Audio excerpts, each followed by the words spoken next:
Good morning, everybody. Would you please all rise for the singing of our national anthem, to be followed by a moment of personal reflection.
Thank you. Welcome, everybody, to our regular council meeting of June 22nd, 2016. All members of council are present this morning. I wish to remind everybody at today's meeting, please ensure all cell phones and other electronic devices are turned off or placed on a non-audible mode during the meeting. Council members are reminded, please refrain from sending texts and emails during the course of the meeting. Members of council, there are a few agenda changes identified on the package in front of you. I will ask the city clerk to review the changes for today's agenda since its publication on Friday. Mayor Jeffrey, members of council, members of the public, the changes to the agenda proposed today are the addition of 4 bylaws, bylaws 135 through 138, 2016, and these are bylaws related to matters that were considered at the Planning and Infrastructure Services Committee meeting of this past Monday, June 20th. As well, there is a proposal to delete item 8.7, which is a staff report from Gavin Bailey, Development Planner, Planning and Infrastructure Services Committee, dated May 11th, regarding an application to amend the official plan and zoning bylaw, Gagnon and Law Urban Planners Limited, 1435586 Ontario Limited, at 30 McLaughlin Road South in Ward 3, and the associated bylaws 118, 2016, and 119, 2016, as there are some additional requirements and analysis that's required by staff, so that I understand that report and bylaw will be presented to council at its July 6th meeting. In addition, in regard to item 10.6, which are recommendations from the Planning and Infrastructure Services Committee meeting of this past Monday, June 20th, those recommendations are before council this morning. An additional item that has been listed on the agenda, it has been distributed to members of council through separate cover as it is closed session business. It's a report from Harry Schlang, Chief Administrative Officer, regarding the Ombudsman investigation, and it's in regard to closed session business about an ongoing investigation respecting the municipality, a local board, or a municipally controlled corporation by the Ombudsman appointed under the Ombudsman's Act, or an Ombudsman referred to in subsection 223.13, subsection 1 of the Municipal Act 2001. And finally, there is the addition of a briefing note from the Office of the Chief Administrative Officer distributed in regard to item 18.1, which is Regional Council business, and this is in regard to the Region of Peel Council meeting and the Peel Living Annual General Meeting scheduled for tomorrow, Thursday, June 23rd.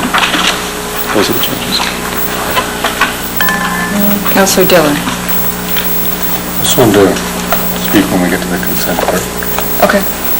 I've been asked to add an item to our agenda, 16.1, which is a report on the municipal officials bylaw. I believe we need a 2/3 vote to add that. Is everybody in favor? Great. So it's an added item as a report to the amendment to the municipal officials bylaw. It didn't make it to the deadline. So we have a report prepared, and I just need your support to put it on the agenda. Everybody okay? All in favor? Okay. The only other suggestion I have is that we have a fairly contentious item coming up at the region tomorrow, and I believe it would be helpful for us to get our position out sooner. And if we could move the regional item up now, it had a report, but it's just a note, but I would prefer to talk about the governance issue earlier. Councillor Moore is moving that? After the delegations. Yeah, okay. Everybody all right? All in favor? Great, okay. I have a motion moved by Councillor Spolier and Councillor Willens that the agenda be approved as amended. All those in favor? It's carried.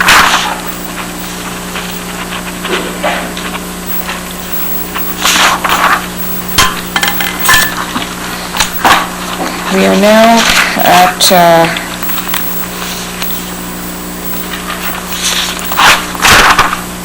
do any members have a declaration of pecuniary interest under the Municipal Conflict of Interest Act for any matter to be considered on today's agenda? I think we have no announcements of that. We're now at the point to move to the next item of public business on today's agenda. Item 3, these are the minutes. We have the following council minutes before us today. I have a motion moved by Councillor Felici and Bowman that the minutes be approved as printed and circulated. All those in favor? Thank you. It's carried.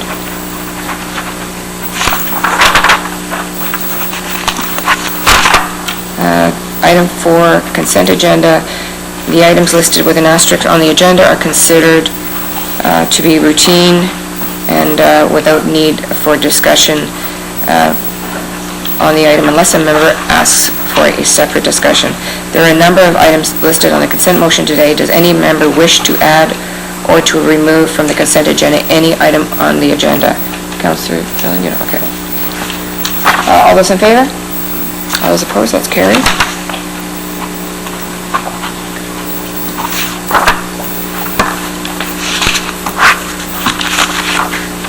We now move on to the part of the agenda dealing with announcement. Council, we have 2 announcements today. Our first announcement is regarding Vibrant Brampton, which is held on July 23rd in the Garden Square. Arpan Banerjee, Sandeep Prabhakar, Kawit Baja from the Arts and Culture Initiative of South Asia are here to make the announcement. Councillor Medeiros, you are the council sponsor. Would you like to speak first or wait? All wait. Welcome. Good morning, Madam Mayor, members of the Council, senior management team, and the members of the public. Welcome to the first ever South Asian Festival at the Garden Square, Vibrant Brampton. Mark your calendars, it's on July the 23rd. Brace yourself for fun, food, and festivity.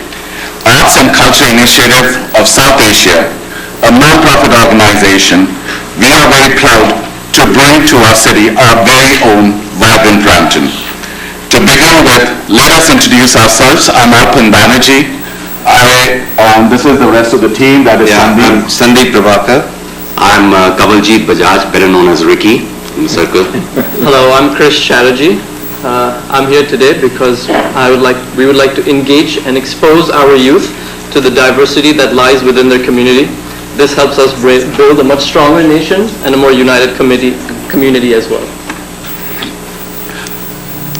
So we are basically showcasing local artists and providing them with an opportunity to present their work to a wide range of audience, that is the non-South Asians as well as South Asians, and encourage participation, allowing all communities from Brampton to experience the different forms of South Asian arts and culture. The evolution and fusion of cultures is part of who we are as Canadian, and as we grow as a nation, our diversity is what make us strong. So mostly local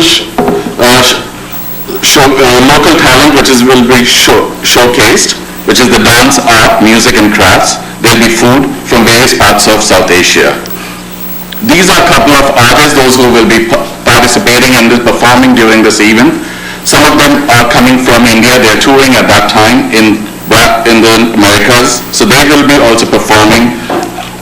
And also some of the local Bramptonians. The artists are Sarabjit Cheema, Sabrina, they are basically traveling to Americas during that time from India.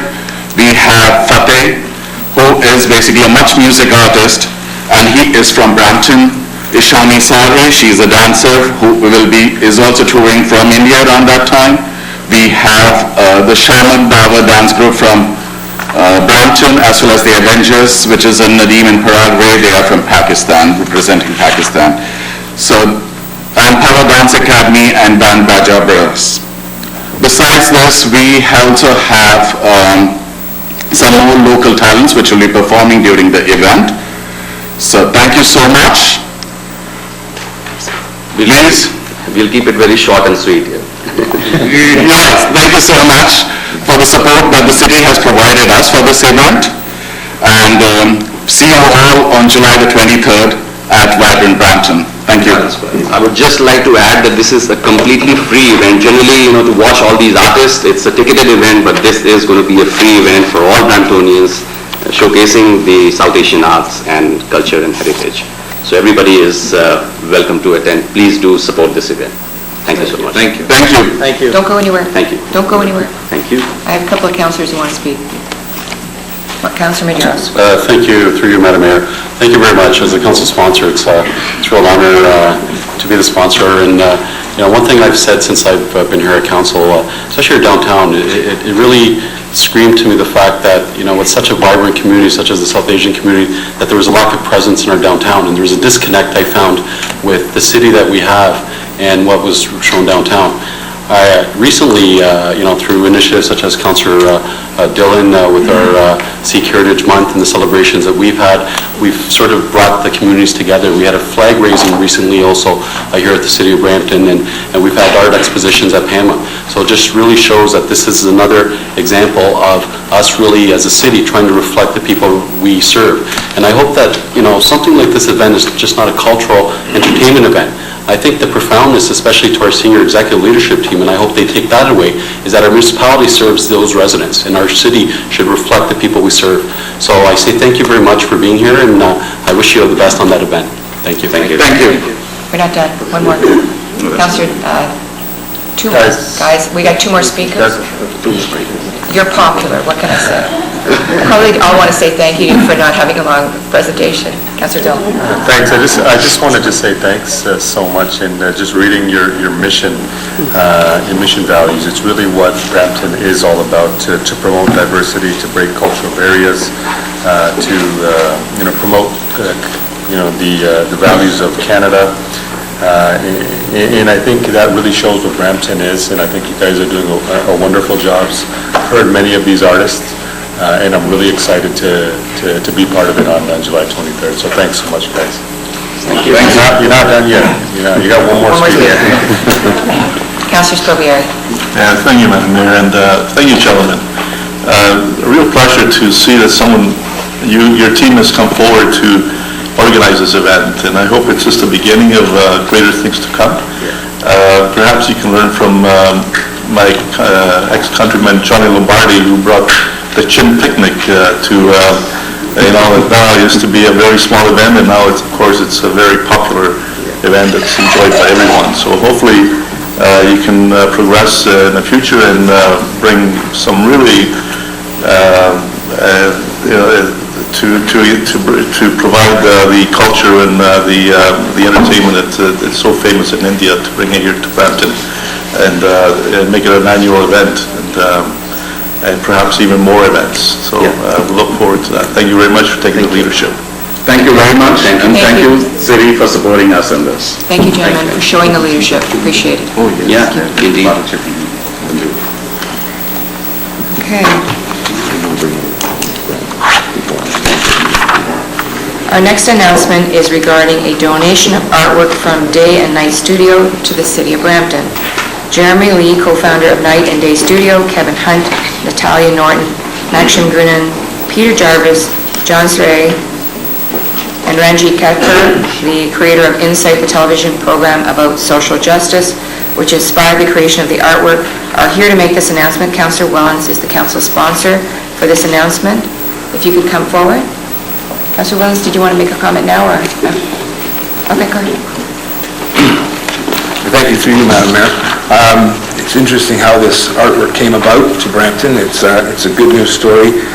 Ranjit actually contacted various levels of government, school board, the Region Peel, the City of Brampton.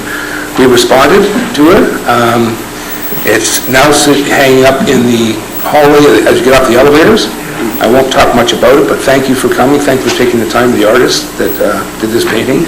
And thank you to Chief Simmons and his staff for getting this all done. It was a long process. It started, I think, back in March, but we were able to have it done. And I was here last night for a heritage meeting, and the boys were still working, hanging it on the wall. So they got it up in time for today, so I'm going to let you tell the story, and thank you very much. So I'm Ranjit Katkar, and I was really excited when I got out of the elevator and I looked at it, so that's the excitement that it brought out in me, but I am going to share a story. So I'm going to start with a quote from Emily Carr. I think that one's art is a growth inside one. I don't think one can explain growth. It's silent and it's subtle. And I think this artwork is definitely going to be speaking to many of us as we walk past it. Often young artists in Brampton who have struggled in life through no fault of their own, but have experienced the challenges of trauma and symptoms of poverty, have been left unable to manage their lives through lack of services, lack of support, lack of understanding, and yet they reach into their souls to find ways to give to the art community and create art that helps us grow.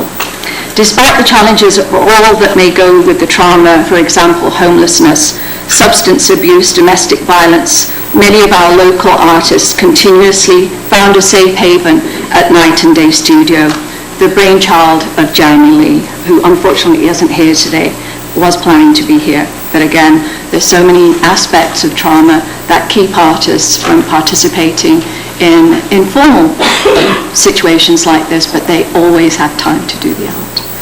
So the big heart of the studio provided support to other artists. In fact, many mentors became attracted to their work. The concept was exemplary. The growth of artists coming together was exponential. The events grew, artist involvement was powerful. However, the financial challenges of maintaining the space, the emotional strain to pay the bills while trying to support local artists, unfortunately, has caused a rift that forced some of the very leaders who brought the artists together and built the strong initiatives and opportunities began falling apart. The bonds that I thought would never be broken have been torn apart. The lack of financial support and skills to access funding has been their downfall. Some of the artists have no alternative but to move away from Brampton, and two of those artists are here right now, Kevin Hunt and Natalia Norton. They didn't want to leave Brampton. They left Brampton and had to go to Toronto because they didn't receive the support that we wanted to try and give them in whatever ways we could. This to me is a huge loss to Brampton. And this is typical of a lot of the young artists here and what they experience. To keep our artists in Brampton, we have to find a way to honour their work, their contribution to the culture, and the need to develop a safety net for young lost individuals that struggle to find their place in the workforce and in the city. The commitment has to be financial, but we need strong mentors that can help and guide them to find the financial support they need. The Night and Day Studio had become the young artist sanctuary and a magnet for ideas and talent. These artists, and two of them are right here today, shared their skills and volunteered their time and created the backdrop for Insight. That was the TV show on social justice. A Rogers TV show on social justice, a show where youth voices were heard and aired each week. The vision of social justice was created through their eyes. It captured icons of social justice like Martin Luther King, Gandhi, Mother Teresa, and captured the importance of the Indigenous voice, the nurturing and growth of the concept of environmental social justice. The 6.5 foot by 9 foot backdrop is now housed here, and it's beautiful that the city came forward and accepted the artwork and installed it. The image was captured and a green screen was used for the show, and Rogers needed to get rid of this installation because now it became a health and safety risk, because each week they had to carry it and it was really heavy. So on the 19th of April, I was contacted by Roger saying, Ranjit, you need to get rid of this. We need to get it off our property. What can you do with it? And I thought, what am I going to do with it? I don't have a house that's going to house this 9 foot by 6.5. I don't have a wall in my house that could possibly, but I was really excited and I thought, well, we've got to get the word out there. On the 19th, I emailed the arts panel here. I put a desperate call to the arts panel, and the first day I posted my request to find a home for the backdrop, Councillor Doug Willans contacted me and said he would do his best to find a place for it. And I was really excited, and I contacted the artists. I said, they're doing their best, they're going to try and do it. Well, the next day, the City of Brampton agreed to accept the donation. And that may not seem like a big deal to you, but I was with the Board of Education, and I contacted the Board of Education, and nobody ever replied back to say, we'd love it. In fact, they replied a few days later and said, sorry, can't help you. So I was really, really excited when I received your email, and when I contacted the artists, they were really excited that we found a place for it and we weren't going to have to separate it into different segments and figure out what we were going to do with it. And so Councillor Doug Willans had made it happen for us. I thank the artists who created Insight, Councillor Doug Willans for responding and acting so speedily, Councillors Jeff Bowman and Councillor Fortini who joined us, and Councillor Willans. The same weekend was the culminating task that we had for our TV show, which was on the 23rd. So on the 19th they got the email, the 20th they said yes. On the 23rd, 3 of the councillors came out to receive the donation from the artist and from the Night and Day co-founder at our Play Matters event, which was the culminating task for our show at the end of the season. So, thank you to the artists, thank you to the city. It's my thrill and my passion to see that hanging up there and to touch the lives of people that walk past it every day. So thank you. You're welcome, it looks wonderful. She made you cry. Yeah. It's crazy, as I was painting it, as I designed it, I was thinking like the perfect place for this would be in Brampton City Hall, and this was long before this was even like. So it was crazy when we found out where it was going to hang. And it was beautiful to see that coming up from that parking. We stopped for like a couple minutes. We're like, oh, we're going to be late.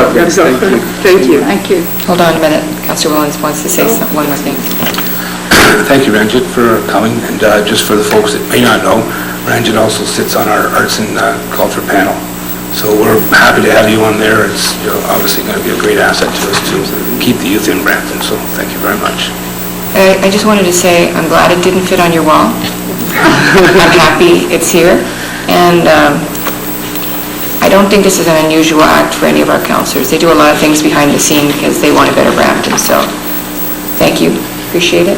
And I hope in the future to be able to woo you back to Brampton. So that would be nice. Thank you very much for the gift. Okay, our next announcement is regarding Match for Merrill Foundation. Indrajit Doyle, Simrat Doyle, Match for Foundation members are here to make this announcement.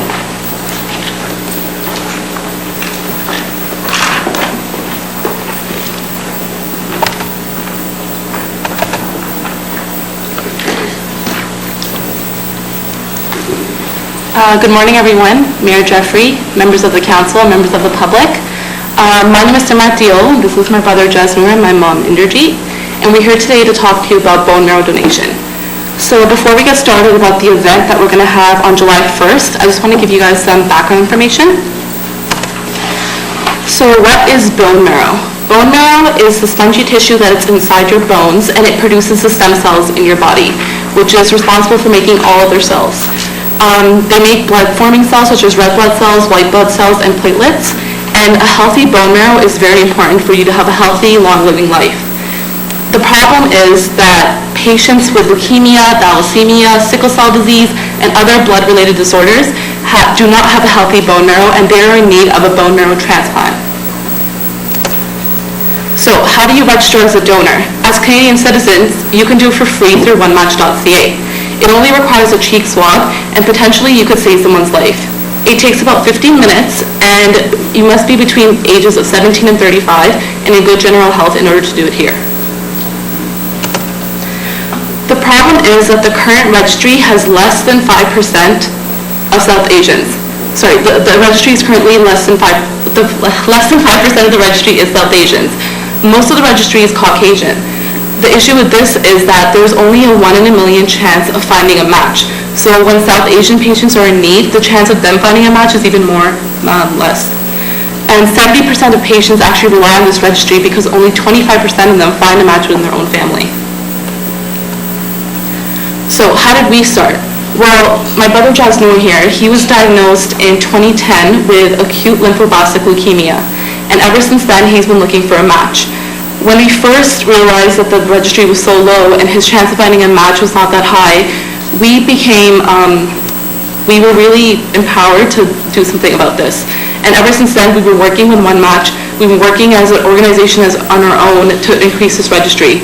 Our mission is to create a more diverse worldwide bone marrow registry so that every patient in need has this match. On July 1st, we are having the Match for Marrow Walk. Our purpose is to raise more awareness about this cause and also to raise funds in order to get more of these South Asians registered. It's going to be from Meadowland Park here in Brampton up to Jacuzzi Park, where we're going to have also another booth where people can come get more information. It starts around at 3 p.m. and the registration fee is $50, and all the proceeds will go towards getting more South Asians registered. Thank you for your time. Councillor Dillon. First off, thank you for the presentation. I just want to say Noor's been a very brave young man. I've had a chance to go to some of the events over the past year or so, and I think what you guys are doing good, not just for Noor, but for everybody who needs a match. And what you've done is brought great awareness to the issue at hand. And indeed, I think we need to encourage more South Asians to participate in this process and to make sure that anybody who's going through difficulty, that we make sure we do our best to help them out. So I'm definitely going to be here. I encourage everybody else, if you haven't, to get the swab test done and to make sure that we do our part. But definitely going to be there, and any assistance that you need. I've spoken to many of you already. I'm definitely there to help further. So once again, I just want to wish you the best of luck. I know you're going to be successful in your endeavor. Thanks so much. Councillor Medeiros. Just very quickly through you, Madam Mayor, just echoing what Councillor Dillon said, I had the pleasure to attend some of the events as well, and I think the Tiger-sponsored event really showed how dynamic and how the community has come together to really try to raise awareness. I also, echoing his comments, if there's anything that we can provide in terms of support, such as using I have a regional councillor newsletter, and if you'd like to put something there to raise awareness where I have a large population, please do reach out. But anything else that we can do, as an individual, you're so courageous, and thank you very much for everything that you're doing. And I've had conversations with the family. I think you have a lot on your plate. I know your husband is ill, and to have this worry about your child is very hard. I think what people don't know is what you've been doing up to now has helped people. You've already been successful. We'll help whatever we can. That's a busy day for me as Canada Day, but it's not one step. We'll do things along the way together. So thank you. And for the public that don't know it, it's a fundraiser to help test the samples you already have. It may not benefit you, but you're making a difference in our community, so thank you. I encourage everybody who has some time, if you can't walk, donate. So thank you very much. Okay, our next announcement is regarding a presentation of awards to recreation and culture staff for their recent life-saving efforts at Earnscliffe Recreation Centre. Brian Connors, President of the Life-Saving Society of Ontario, and Andrea Herman, President-elect of the Life-Saving Society of Ontario, are here to make this announcement. Councillor Gibson is the council sponsor. Do you want to talk now or after? Okay. And Donalyn, are you showing a video? Madam Mayor, members of council, leadership team, and yes, we'd like to start with a quick clip, and then we'll talk about the event. Okay. this next story highlights an incident where everything went just as it should. The quick actions of lifeguards and bystanders at a Brampton pool saved the life of a teen who had an undiagnosed heart problem. And as our health reporter Pauline Chan tells us, amazingly, less than a week after surgery, she was out shopping like any regular teen. This is the device that saved Jasmine Rogers' life. I got dizzy in the pool and I passed out. On May 18th, the 16-year-old Brampton student was swimming when she lost consciousness at Earnscliffe Recreation Center. She was pulled from the pool with no vital signs, but lifeguards were able to revive her. Donalyn Rosa from the city of Brampton has nothing but praise for lifeguards Nathan, Christina, Sana, Jessica, and Elizabeth. They get, 40 to 50 hours of training every year. They take it very seriously. They're all very professional. Jasmine was eventually brought to the hospital for sick children, where she stayed for several days undergoing tests. Jasmine most likely has something called arrhythmogenic right ventricular cardiomyopathy. ARVC, as it's more commonly known, is sometimes hereditary. ARVC appears to be a failure of the heart muscles to stay well connected to each other. And then during cardiac contraction, those heart muscles begin to tear apart. On May 26th, last Thursday, she had an implantable defibrillator inserted in her chest. 2 days later, she was released from hospital, and by Sunday, she was in the mall. Walking around the mall, I felt pretty good. Like, I'm surprised at how good I feel for just getting out of surgery. One of the special things about Jasmine's defibrillator is that it's MRI compatible, which is important for pediatric cases where the patient should have another 70 or 80 years of life ahead of them. And this allows them to continue to use MRI diagnostics if needed in the future. Jasmine won't be returning to finish the school year, but she is inspired to become a lifeguard in the near future. She knows firsthand how important their work is. Pauline Chan. What a great story. I am so thrilled and so proud to be here with you today and to present the folks involved in that day. So without further ado, I'd like to invite down lifeguards Christina Berry, Nathan Borg, Jessica Alessa Zimmer, Elizabeth Lack, and Sana Siddiqui. If you could come down and join me. Yes, please, applaud.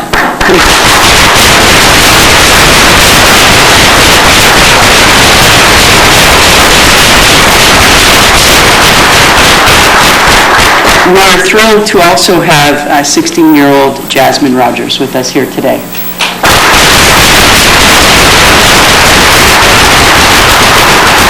On the evening of May 16th, during a lane swim at Earnscliffe Recreation Center, Jasmine was pulled from the pool and assessed as unconscious with no signs of breathing and a very weak pulse.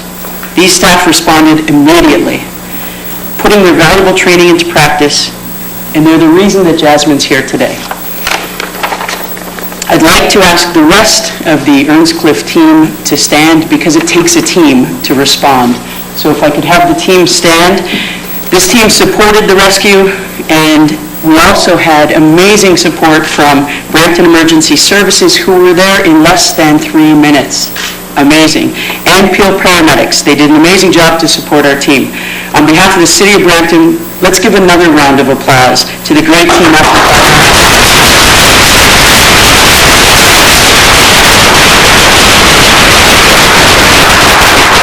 I'd like to introduce Brian Connors and Andrea Herman from the Life Saving Society, who have a special award presentation today. Thank you, Donalyn. Madam Mayor, members of council, I will just be brief because I think this has been covered, but I would like to present this. The Rescue Award of Merit to Natalie Borg, Elizabeth Latch, Sana Quitch, Christina Berry, Jessica Zimmer, Brampton, and the Rescue Accommodation to Brian Ford. Supervisor Christina Berry and lifeguard Nathan Borg were guarding a lane swim at Earnscliffe Recreational Center on the evening of May 16th, 2016. When Nathan blew his whistle after spotting an incident in the shallow end, a young female patron was suffering what appeared to be a seizure. Off-duty guards, Sana Quick, Jessica Zimmer, and Elizabeth Latch, who were working in the lifeguard office, quickly responded to the whistle blast. Jessica called EMS and remained on the line to provide updates on the situation, while Sana and Elizabeth sped to the deck where Nathan and bystander Brian Ford were removing the victim from the water. They placed her in recovery position. Her body was stiff and she was VSA. Christina and Nathan assessed the victim's ABCs and quickly ascertained she was no longer breathing. Christina and Nathan administered breathing using a bag valve mask while Santa did compressions. Elizabeth, who had retrieved the AED from the complex lobby, cut the victim's bathing suit and positioned the AED pads. The team shocked the victim once before EMS arrived on scene and assumed responsibility. The victim, Jasmine Rogers, was rushed to the hospital where she recovered and subsequently underwent surgery to have the defibrillator implanted in her chest. For their superb and dramatic life-saving teamwork, the Life-Saving Society is honored to present rescue awards to Nathan Borg, Elizabeth Latch, Santa Sanquick, Christina Berry, Jessica Zimmer, and Brian Ford. Thank you.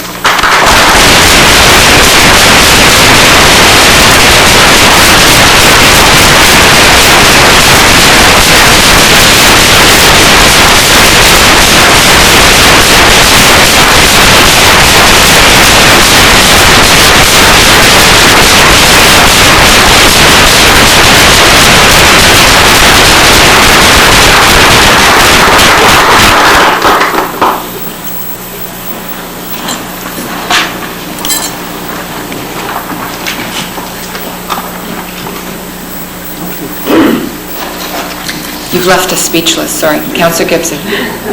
Thank you, Madam Mayor. When staff let me know that this had happened as Chair of Community and Public Services, I immediately said we need to bring this to council because it's such a good news story. It's a prime example of why you need, as a municipality, to spend money to have the proper equipment in your facilities, not just recreational facilities, but fire trucks, all those type of things.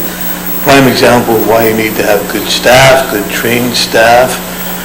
And I don't know what it's like to save a life, but I can imagine what it could be like. And it makes it all worthwhile for us as council members to, when we do budgets, to make sure that our facilities and our equipment are well-equipped and our staff are good staff and well-trained staff. And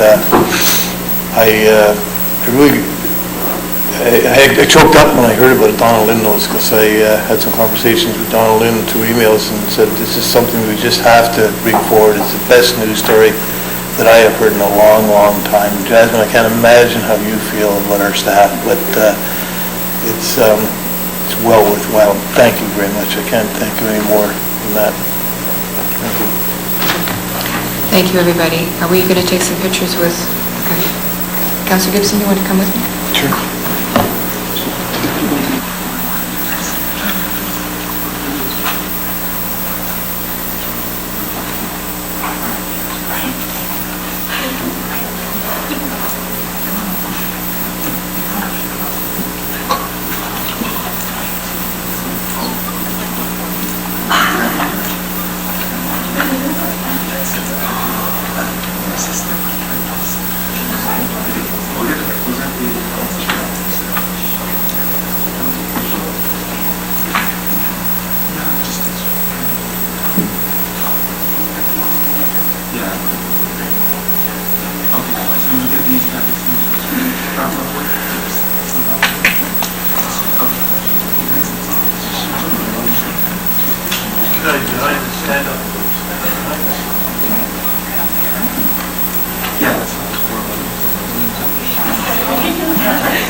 I work with audio, so we can move around spots.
Good.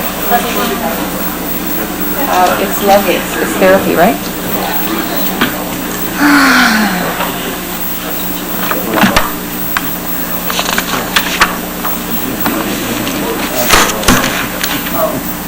Okay, Council, we're moving on to our next announcement. It's regarding the results of the Purina Walk for guide dogs held on Sunday, May 29th. Wesley Copeland from the Chinguacousy Lions Club, the chair of this dog walk, is here to make this announcement, and Councillor Bowman is the council sponsor for this announcement. Councillor, do you want to speak after? Okay. Mr. Copeland, is he here? Oh, there you are, sorry. You fit right in. That's what somebody else said. First of all, before I give you the good news, I would like to say a big thank you to Councillor Fortini, Councillor Bowman, and Councillor Willens for attending the event. It was a very hot day. We all sweat. I'd also like to thank the Salvation Army. They brought out their relief truck and gave us all water. It was well needed. But the final tally for this year's walk, we had 40 walkers. We raised a astounding $6,589.89. I'm still trying to figure out where the 89 cents came from. That's what I was figuring. But, again, thank you to those 3 councillors for attending our event. Okay. Councillor Bowman. Thank you very much, Madam Mayor. Wes, thank you for, again, putting the event on. It's growing steadily. I can see the day where you're going to have a couple of hundred walkers walking it. There's another event going on at the same time in the park, so you may have to work out with them next year, or maybe I'll chat with them next year. Yeah, have it offset by an hour. But congratulations, $6,500 is a lot of money, and it will go a long way in providing much-needed services in this community. So I thank you, and I thank the members who joined, all the people who came and walked their dog. I got to meet Pat's dog. I never expected him to have such a small dog. It's got a big bite. So again, thank you very much, and we look forward to the event again next year, and hopefully we can get a lot more people out next year to walk their dogs, have a good time, and contribute to a fantastic cause, Wes. Thanks. Councillor Willens. Yeah, just quickly, thank you again, Wes, for organizing it. It was a great day, great event. It was hot, and my dog sends a thank you as well, because it met some new friends. So thanks again. Councillor Fortini. Thank you, Madam Mayor. Thank you, Wes. It was a great day. Jeff Bowman, actually, Councillor Bowman did say it. Maybe we should do it on a following week or change, because it's 2 different events at the same time, and we tried to get to 2 events. Well, I tried to do it on the actual dog walk week that we have through the Lions Foundation, because we have a day set for it. So I try to do it, and our club has always done it on the actual dog walk day. So I had a great time, and you notice my dog was the only one without a leash. See, it listens very well. What's up with that?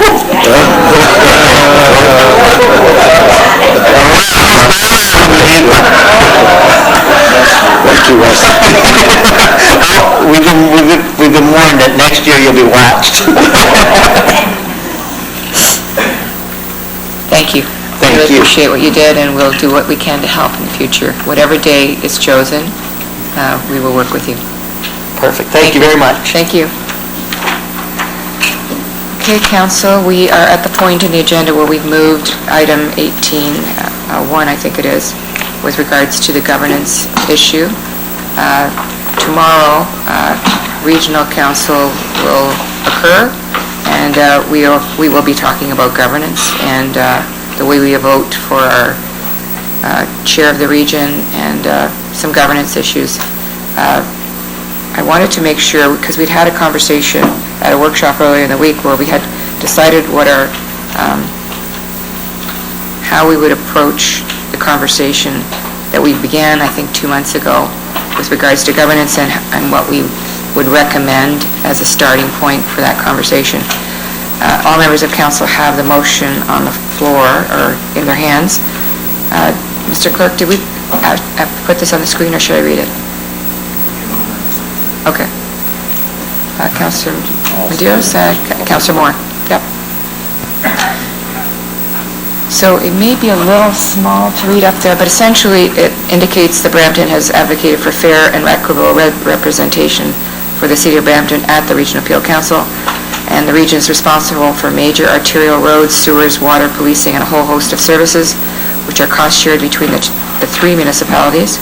Whereas the principal for the mayor and the acting CEO participating in the governance review task force was that status quo, that model was unacceptable as an option, and the City of Brampton is currently underrepresented at the Regional Council. Whereas the task force acknowledged that Brampton is underrepresented at the Regional Council and that any change to the size and composition of Regional Council should address this imbalance.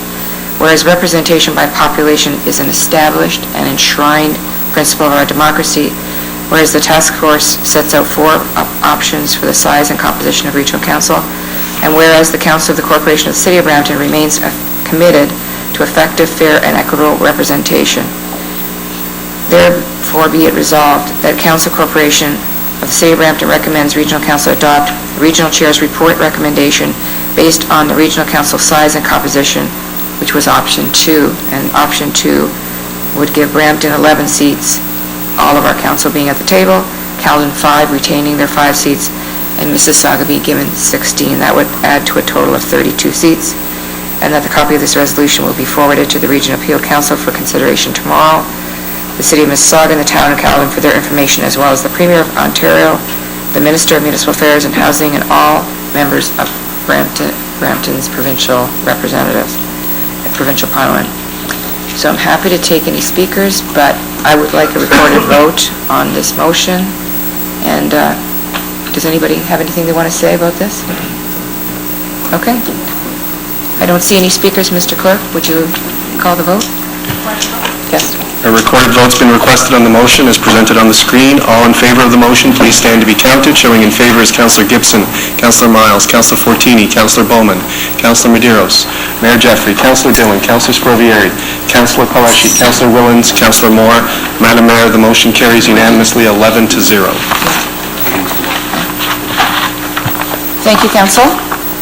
We're now moving on to our next item is Staff Report 8.1 regarding the Canada 150 Infrastructure Program and additional funding. I have a motion moved by Councillor Paleshi, seconded by Councillor Bowman, that the wording in the infrastructure program and additional funding be received and be endorsed. Any questions, comments? Councillor Moore. Thank you, Madam Mayor. I think it's just a housekeeping correction on page 8.1-6. Under the outdoor facilities, Ernie Mitchell Park, I'm pretty sure is not Ward 1. Is it yours, Councillor Miles? Ernie Mitchell Park? So can we make sure it's correct? Yeah. We'll get it corrected before we get to the end of the meeting. Okay. Okay? Terrific. All those in favor? Oh, sorry. Sorry, I didn't see you. Thank you, Madam Mayor. I just have a real quick question. Great work. I'm glad we're going for this funding. We can certainly use it, and there are some excellent projects in there. I'm just wondering if Gage Park, the splash pad there, which is one of the older ones we have, if it was considered as one of these programs and not chosen for some reason. I'll ask Matthew Rampersad, through you, Madam Chair, to come forward and address that question.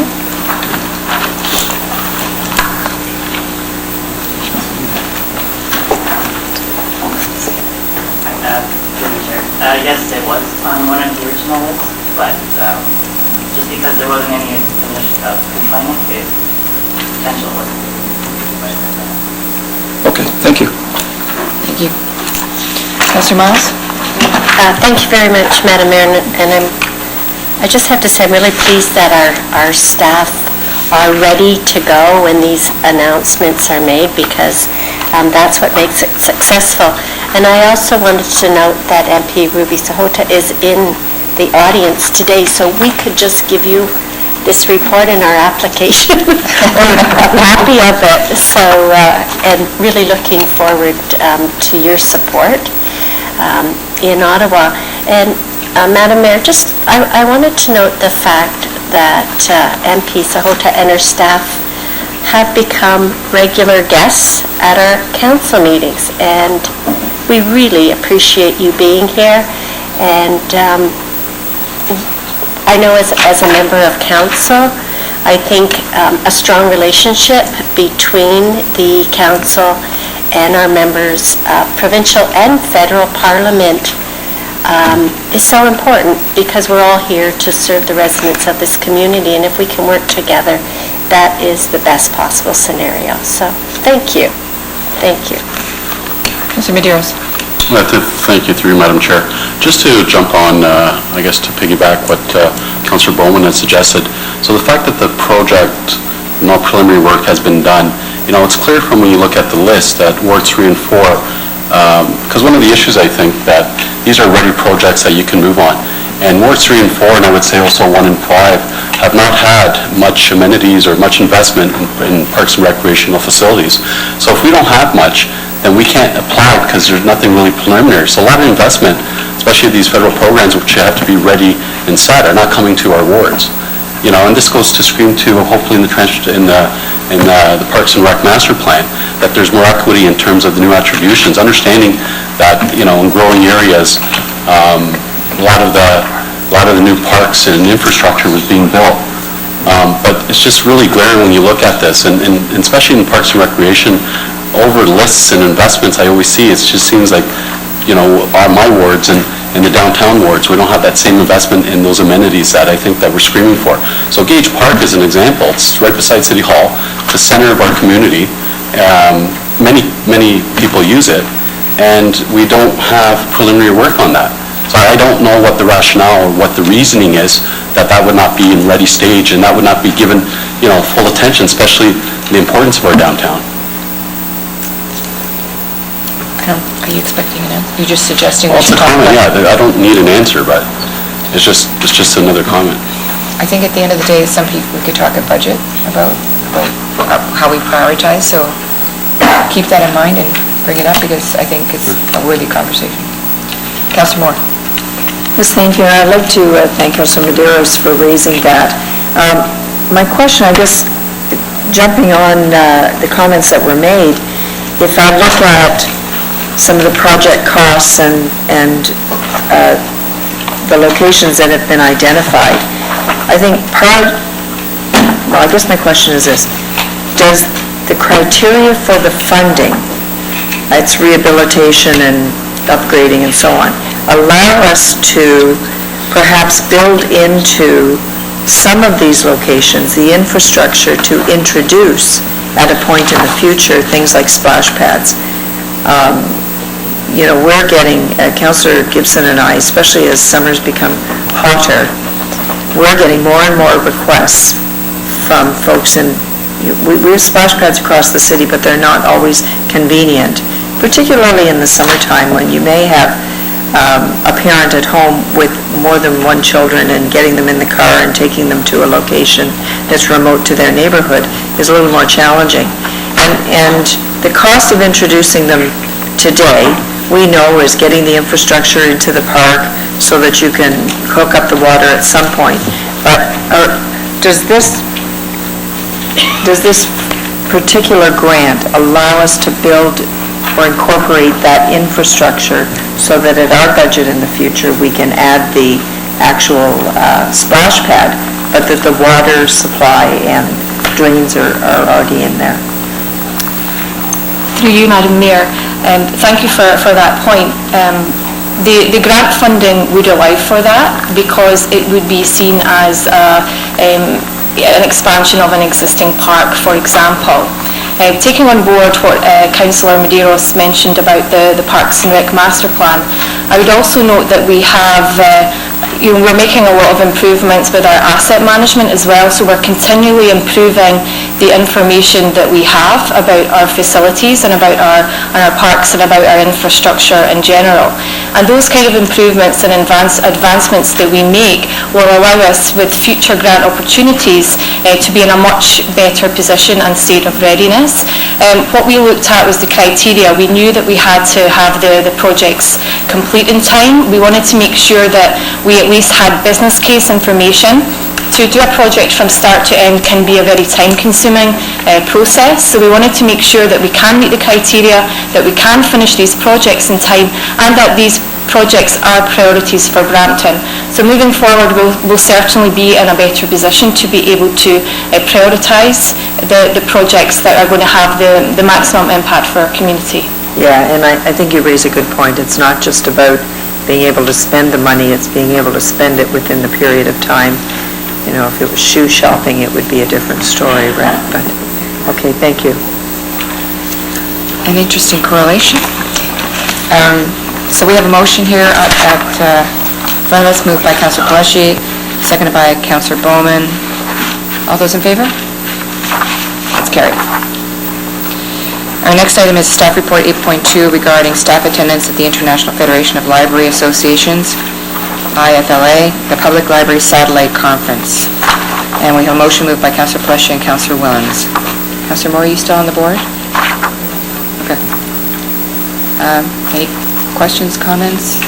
All those in favor? That's carried.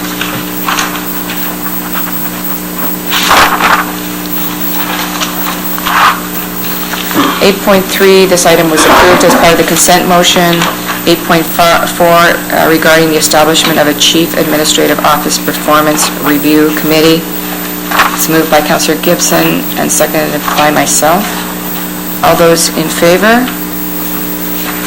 It's carried.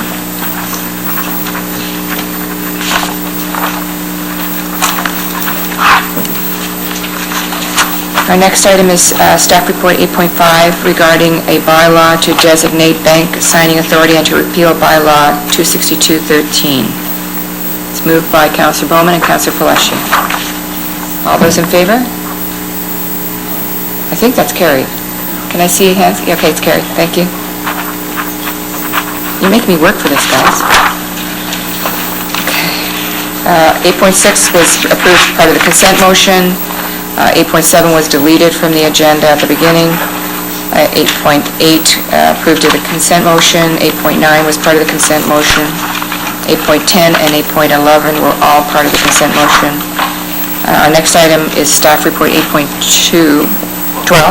regarding expropriation of certain lands for widening of Goreway Drive from north of Humber West Parkway to south of Castlemore Road, Ward 10. Before we proceed with this item, I would like to ask Chief Patterson to say a few words about a pretty special employee. This is our last opportunity to say a public thank you and mark the retirement of Ann Pritchard after 22 years with the city. Pretty outstanding. And for us to give our thanks and wishing you a happy retirement. Chief Patterson. Thank you very much, Madam Mayor. And I'd like to ask Ann to the podium with me. And I know Ann hates this, but we're going to... It's too late, Chief. ...a little bit today. So, as you mentioned, Madam Mayor, Ann is retiring after 22 dedicated years with the city. And I've been very fortunate in the 12 years that I've been here to be on the same team as Ann, starting with physical plant and real property services, then buildings and property management, and now public services. You know, Ann makes real estate look easy, and real estate is not easy. It's complicated, it's complex, it involves multiple stakeholders, it involves people with competing interests, but Ann and her team do it without a lot of fanfare. Routinely, Ann is dealing with transactions in the order of magnitude of, tens of millions of dollars every day. And real estate is so important and it's so foundational to everything we do. Without real estate, without property rights, There's no rec centers, no fire halls, no works yards, no admin buildings, no roads. And so it's so important and so foundational. Anne is a modest person, and she's always quick to deflect praise and defer it to her team. And that's just a sign of a great leader, and Anne really is a great leader. Anne is so respected by her peers. One of the things, and I'm sure council has noticed this, and I know staff has noticed it, Anne sits on so many teams, cross-departmental teams, corporate initiatives, task forces, and that's a sign that, the other people, her peers in the organization, respect Anne, want her on the team. And not just for her real estate expertise, but for her pragmatic approach to problem solving and decision making. Anne is also admired and respected by the senior management of the organization. A few years back, the senior leadership team at the time had to pick 7 people to go to York Schulich School of Business program, and it was the inaugural program for the city of Brampton for the Master's Certificate in Municipal Leadership. And one of the first names that came up was Anne's, when we sat around the table and we said, which staff members deserve to go to this program, and we know we'll come back and bring those learnings back to the workplace and put them in action. And so we were honored to send Anne to that program. I could stand up here and talk all day about Anne. She is a genuinely nice person. We all like and admire and respect her. We know in her retirement there won't be a lot of leisure time knowing Anne, and we wish her all the best in her future endeavors. And thank you, Anne.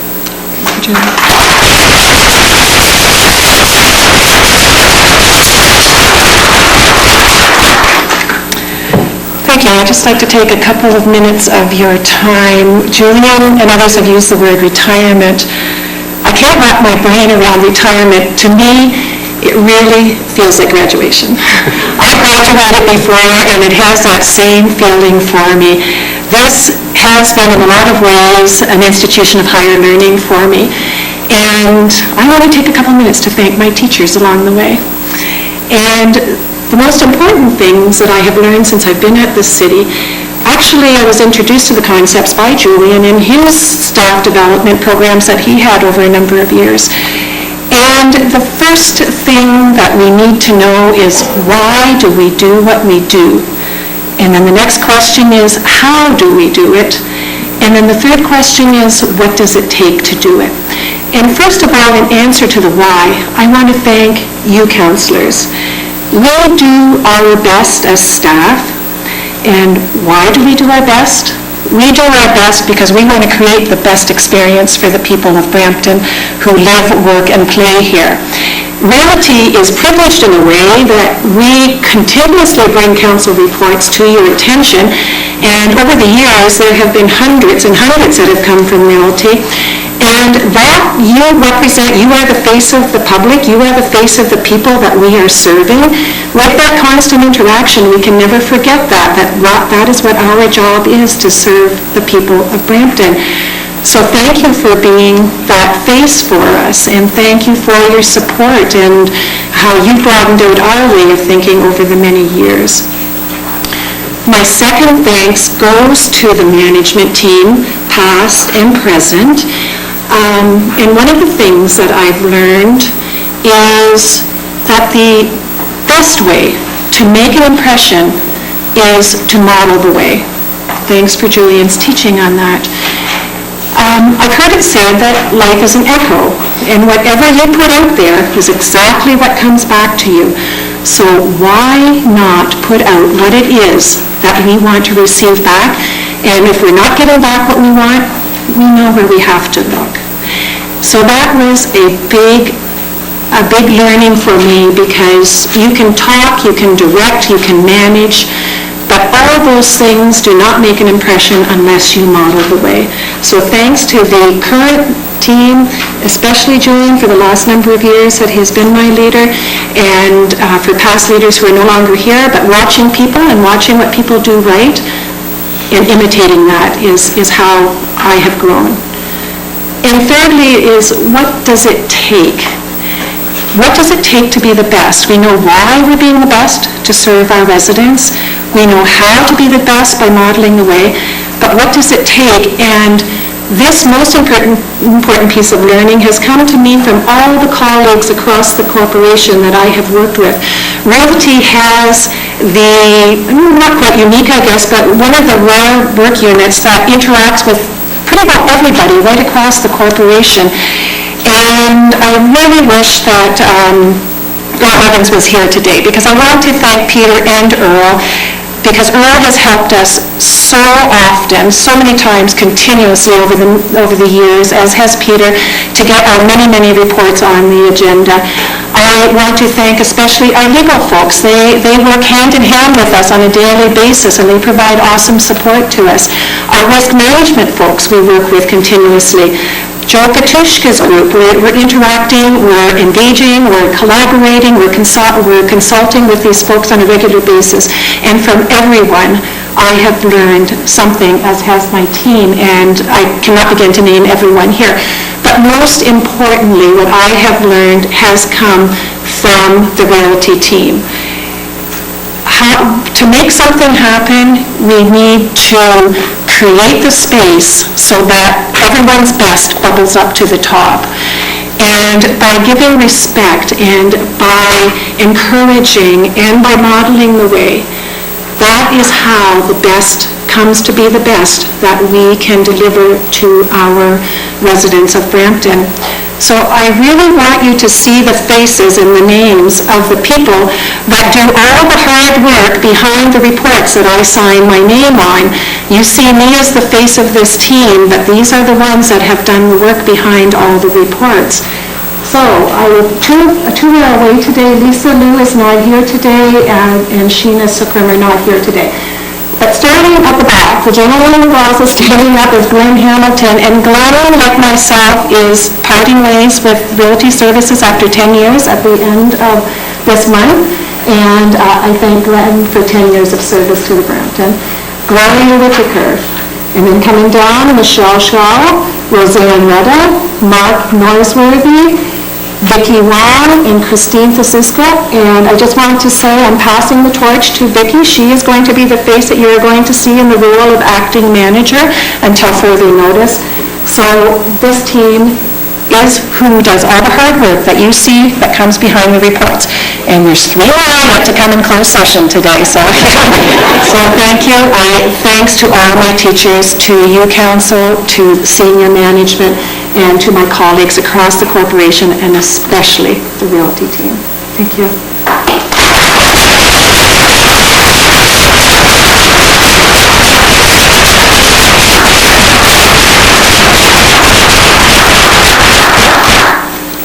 You're hoping we're all going to pass everything in camera, is it? I think that you're one of those individuals that, kind of like an iceberg, we only see this much, but there's a lot more. And for somebody who doesn't like doing this and inspiring us, you did a good job. So, Councillor Spilberry is my first speaker. Thank you, Madam Mayor. And thank you, Anne, for the great service you provided to the city of Brampton all these years. I have to mention one of the most outstanding achievements, I believe, that I was involved with you, and that was for your support in finding an unorthodox strategy to get Rogers to move that tower in the plaza at Brampton Airport. I think that was an excellent accomplishment.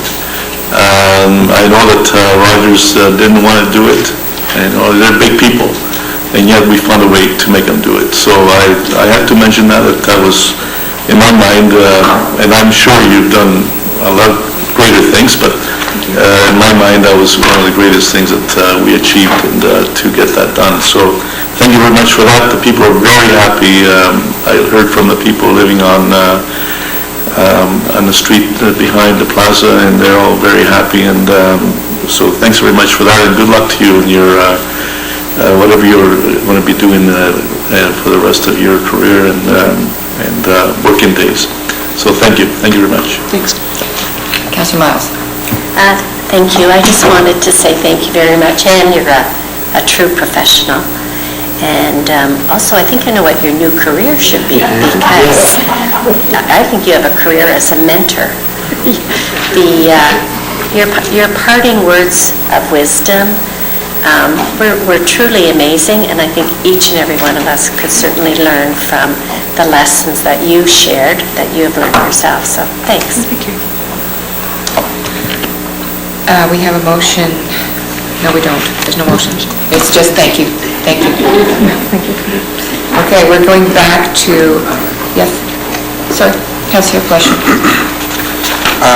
Thank you. Madam Mayor, I noticed that it was in consent, item 8.6.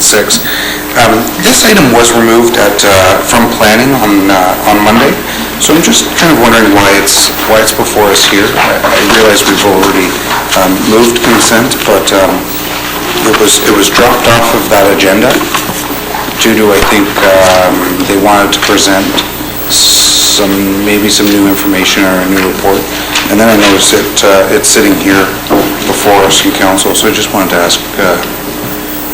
Mr. Fay, did you want to respond? Through you, Jeffrey. Councilor, I think you're referring to item 8.7.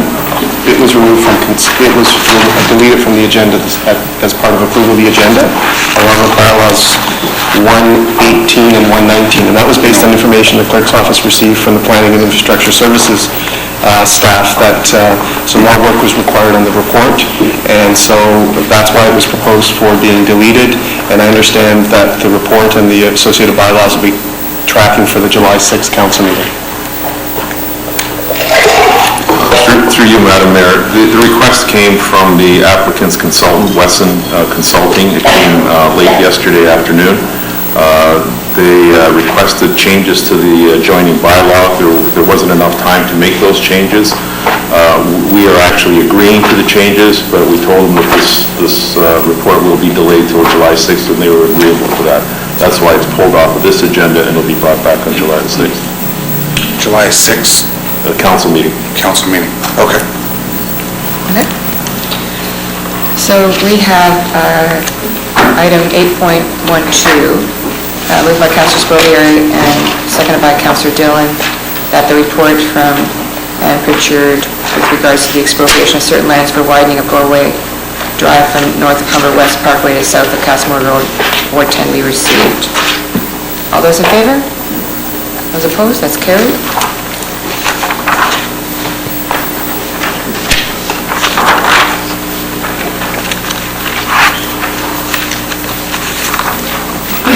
We are now at item 10, the committee reports or minutes. We have 6 sets of minutes today, and under Council's meeting procedures, the committee chair introduces their committee report or minutes, summarizes the matters considered that are now being brought forward to Council for ratification. Councillor Moore, you chaired the Planning Infrastructure Service Committee, which met on June 6th. The committee meetings are here for Council's receipt only.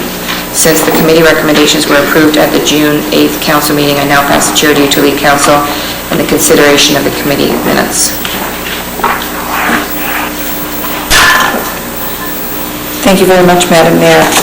As you mentioned, the recommendations to these minutes were passed at our previous council meeting, so they are here to June 6th for receipt. If I can ask, though, Madam Mayor, can we bring forward 10.6, and I'll deal with both planning reports that are on this agenda. Okay. On 10.6 of the June 20th, Planning and Infrastructure Services recommendations only. The minutes will appear on the July 6th meeting. They are here for approval. Councillor Willens. Yes, on planning, I guess it's 10.6, page 16, 203-2016, it was in consent on Monday's meeting. I'd like to just pull that out and refer it back to staff for a report sometime in September. Are you Did you want to refer back, or do you want to ask staff to report back on it? Oh, ask staff to report back on it, please. That way we can receive the correspondence. Yes. It was on 10.6. Yep, sorry, 203/2016. 2016. It was the, The cash and parkland refund request? Yes.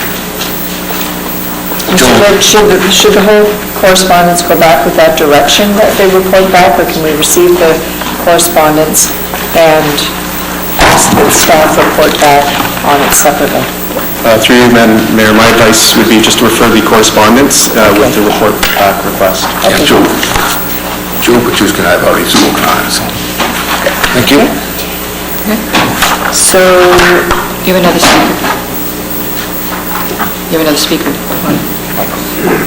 Yeah, do you want me to call the vote separately on that, so that when I pass them back to you, it can be as amended? Sure. Okay. All those in favor of referring that back to staff? That's carried. Thank you. Councillor Palashi. Thank you, Madam Chair. For item 10 I gave away my 10.6. It was in regards to the quarry application, new information that came back, and we, 10.7. It was on Monday, we basically were receiving the new information, and staff and I were going to get together and talk about some amendments to that, and I have those here.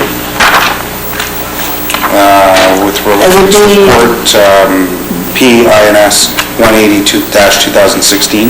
180-2016. And I can read those amendments now, and do you guys want to comment? No? Okay. The amendments that Brampton Brick be requested to make a public presentation regarding the revised plans for the Norval Quarry on September 12, 2016 at 7 p.m. and that interested residents of Brampton be given an opportunity to provide their views on Brampton Brick's revised plans for the quarry, and that the presentation is not a statutory meeting under the Planning Act, and staff and members of council will not have an official position regarding Brampton Brick's revised proposal, and as such, questions will not be directed to or answered by either staff or members of council at this meeting, and that public comments, questions will be considered during the preparation of the final report on Brampton Brick's revised plans for the Norval Quarry.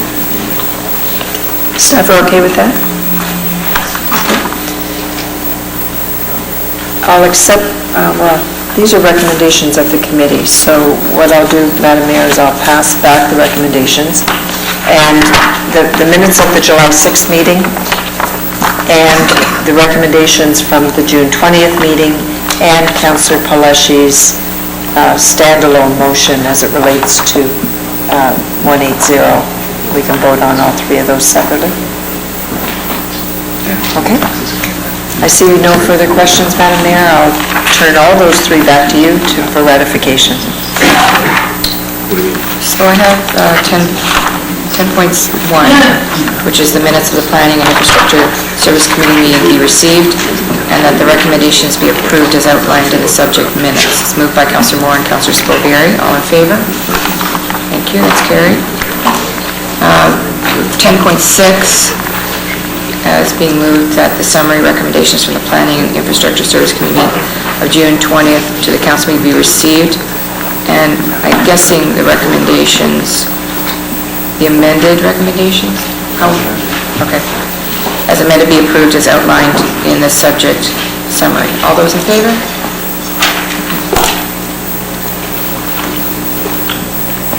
So I just added the word as amended. Oh, sorry, did everybody vote? All of those in favor? Thank you. I'm getting ahead of myself here. Councilor Medeiros, you chaired the audit committee, which met on June 7th. The committee meetings are here for council approval. I pass the chair to you now to lead council in consideration of the committee minutes. Thank you, Madam Mayor. Members of council, before you minutes of audit committee, are there any questions or comments? No. Back to you, Madam Mayor. Thank you. I have a motion moved by Councillor Medeiros, seconded by Councillor Gibson, that the minutes of the Audit Committee meeting to the Council meeting of June 22nd be received and the recommendations be approved as outlined in the subject minutes. All those in favor? That's carried. Our next item is Councillor Gibson, you chair Community and Public Services Committee, which met on June 15th. Committee minutes are here for Council's approval. I pass the chair to you to lead Council in consideration of those minutes.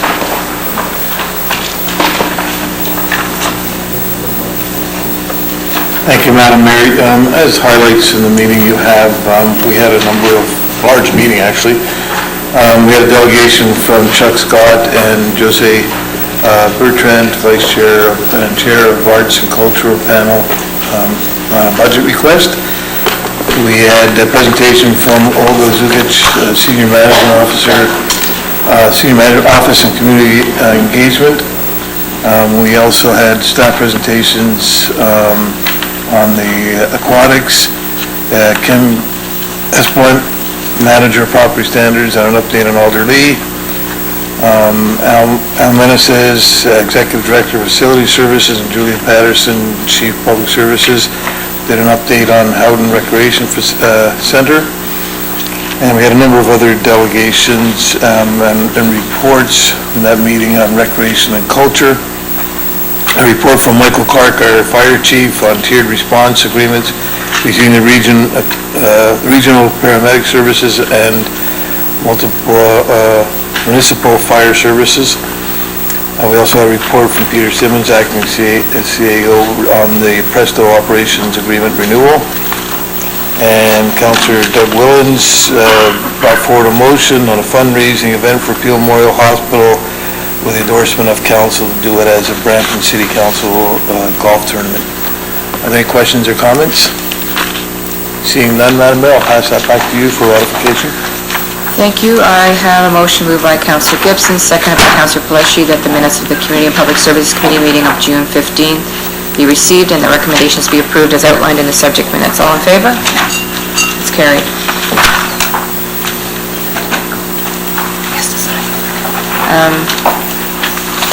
Councillor Medeiros, you chaired the Corporate Services Committee meeting which met on June 15th. The committee minutes are here for Council's approval. I now pass the chair to you to lead Council in the consideration of the minutes. Thank you, Madam Mayor. Members of Council, you have before you the minutes of Corporate Services Committee. I believe I have a question from Councillor Willens. Just quickly, did Councillor Gibson accept the chair? Councillor Gibson? The question is, did I accept it? Yes, I will. Okay, thank you. And I will be corresponding with you all right after this meeting. Thank you, Councillor Gibson, for taking on that role. No further comments and questions. Back to you, Madam Mayor. Councillor Gibson, thank you for taking the role and confirming what I already told people, but that's okay. Moved by Councillor Medeiros, seconded by Councillor Miles, that the minutes of the Corporate Service Committee meeting of June 15th be received and the recommendations be approved as outlined in the subject minutes. All those in favor? Thank you. It's carried. Chair Bowman, you chair Councillor Bowman, you chaired the Economic Development Committee which met on June 15th. The committee minutes are here for Council approval. I now pass the chair to you, lead Council in the consideration of the minutes. Thank you very much, Madam Mayor. It was a busy agenda for the Economic Development Committee meeting. We had a delegation from Susie Godefroy, Downtown BIA, on their marketing and event update, and we learned that downtown is going to be very, very busy this summer and moving into the fall. They've got a lot of great events planned, so I'm looking forward to that. We had a staff presentation from Mr. Sohail Saeed, Director of Economic Development, and he updated us on the Economic Development Marketing Plan. We had a report, again from Sohail, on the post-mission information on new exporters to border states, the NEBS mission. Thank you very much. And we had verbal updates from Sharon Wilcox, Economic Development Tourism's culinary tourism strategy, and the film statistics and events from 2015-2016. And it was great to know that, to learn that Brampton is becoming a place where movie producers, film producers, TV producers are starting to look at as far as investment. So I was happy to hear that. And we also had a verbal update from Paul Aldonado on the Central Area Development Activity Update and all the great things that are going to be happening in the central area. Finally, we had a verbal update from Cassandra Bakardax on the pre-mission health and life sciences trade mission that she's on in San Francisco, and she will be producing a written report for us when she comes back for council approval. Any questions or concerns? Seeing none, Madam Mayor, I pass it back to you for ratification. Thank you. I have a motion moved by Councillor Bowman, seconded by Councillor Williams, that the minutes of the Economic Development Committee of June 15, the council meeting of June 22nd be received and the recommendations be approved. All those in favor? That's carried.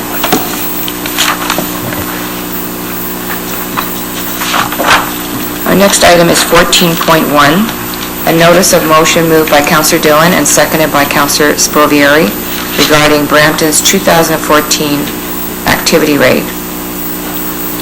Councillor Dillon, would you like to introduce your motion? Oh, yes, I will. Thank you so much. Can you put yourself on the board? Sorry.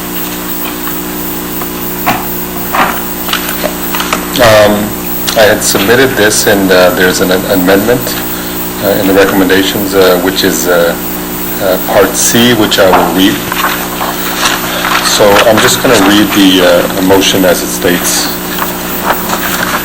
Whereas a majority of residents in the last election gave council a strong mandate to focus on increasing job opportunities in Brampton, whereas the activity rate is a key indicator of a municipality's job-to-population ratio, whereas our economic development master plan will assist us in attracting more jobs from the health and life science, advanced manufacturing, information technology, and food and beverage sectors. Whereas employment growth and increased employment land add to the non-residential assessment base, providing for a more balanced tax base, whereas a more balanced activity rate will result in a potentially lower residential tax rate.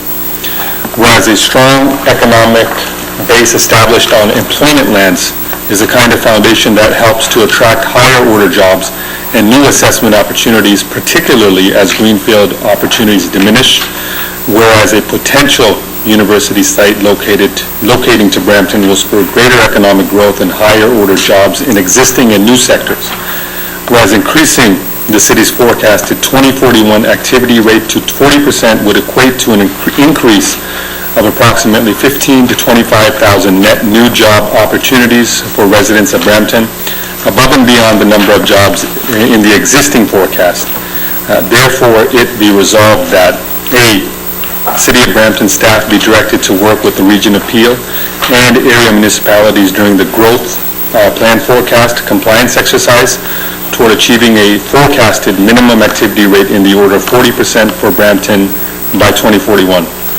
B, the City of Brampton accommodate the additional jobs required to achieve the forecasted 40% activity rate by 2041 through appropriate employment land designations in the remaining greenfields, intensification, and/or increasing the proportion of office uses over time.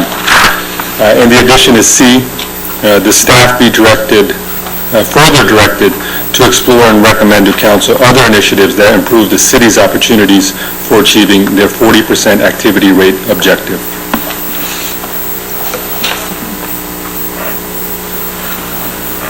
Councillor Miles. I wanted to start off by commending Councillor Dillon for this motion. I absolutely think that it is an appropriate position for this municipality to be taking. And so I do commend you on your insight to bring this forward. But I'd like to recognize it's not going to be easy to do. And also that not in every occasion is it appropriate to not redesignate lands where opportunity might be needed. So we still have to have a little bit of flexibility in our decision making, but absolutely 40% activity rate is it's the right move. It's the right thing to do. It's it helps the municipality become more financially sustainable, and we need the appropriate balance between residential and business growth, and we need good checks and balances about decisions that we're making. So I support the recommendation, and I applaud you for bringing it forward. Thank you. Councillor Pelletier. Thank you, Madam Mayor. Thanks to Councillor Dillon for bringing this forward and showing that he certainly cares about this issue and continues to not necessarily cram it down our throats, but bring awareness. I do need to ask what basically this all means pertaining with what the region's going through right now in terms of their places to grow, or was that last time? Smart growth, places to grow. I know they're accepting comments. They're working towards shutting it down in September. The region is currently calling a special meeting, I believe, of regional council to provide those comments. So how does this work in terms of that? And if the province comes back with different numbers than what is outlined here, then how do we combat that? Through you, Madam Mayor, those are all great questions, so I'm going to ask Heather McDonald to come forward and answer Councillor Pelletier's queries.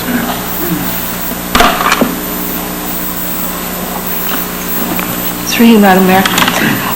Yes, as you know, there is a new revised growth plan that the province has released, and they are looking for comments, and staff have attended some sessions, and we provided a briefing to you on what is proposed, and we'll be reporting back in September in time for the comments to be submitted. The revised growth plan did not include changes to the population and employment numbers. That was something in some ways we were hoping that they would.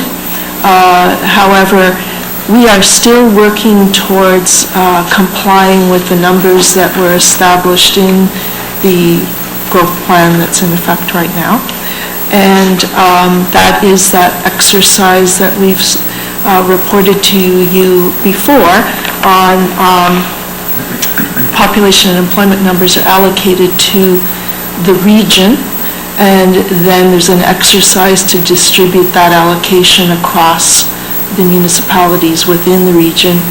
And we have been part of that exercise, and that is one that is being readdressed at this time, and through the workshop discussion we had, we indicated that we were in discussion still.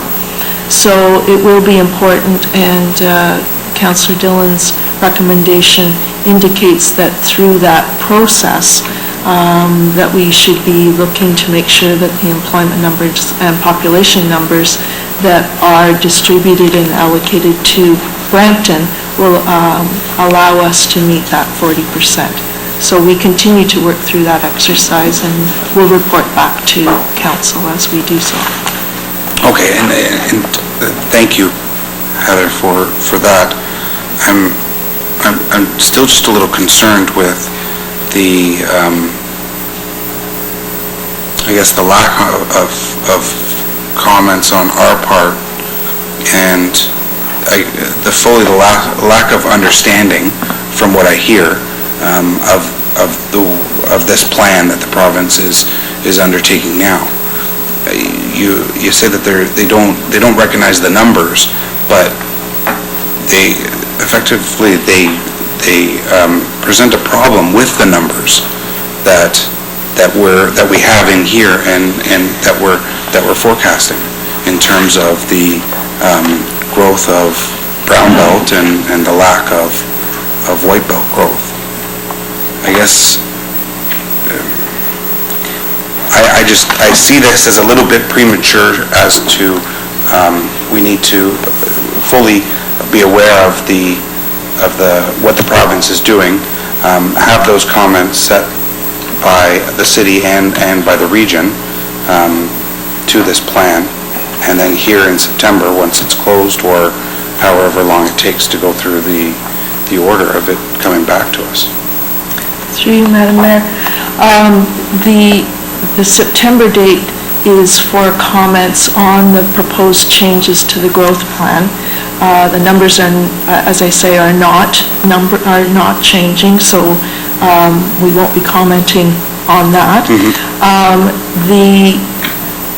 There is still we are required still to be working, and we're still working on complying with the numbers that were in the previous version of the growth plan.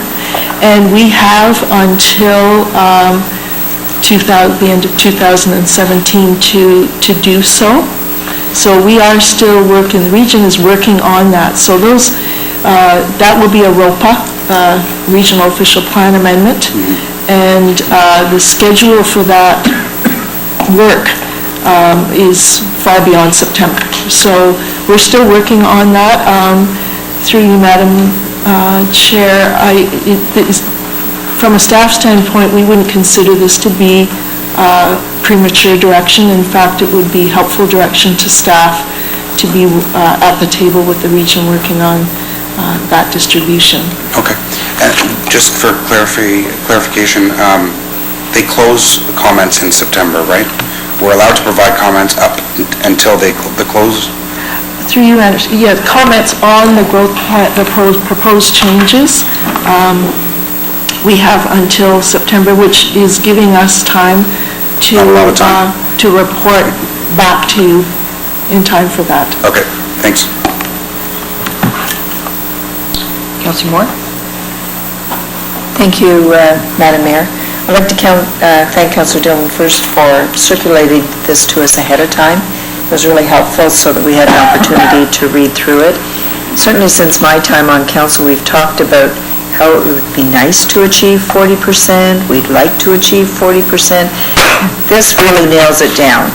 And if I can draw a comparison, maybe not a good one, but we said at the region, we're going to reach a 75% diversion target for garbage. More than what staff recommended, by the way, probably because they didn't think we'd pass 75%, but we did. But this puts it very clearly, we expect that every action that we take is going to move us towards the 40%. And I think that that's a strong statement, an important statement for us to make.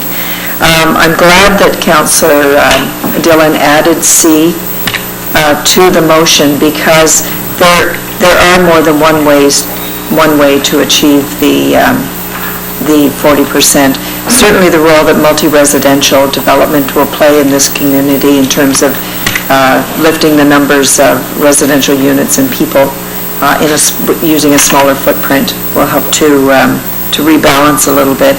But also for me, what this amendment does, or this addition to it, it recognizes the role of economic development.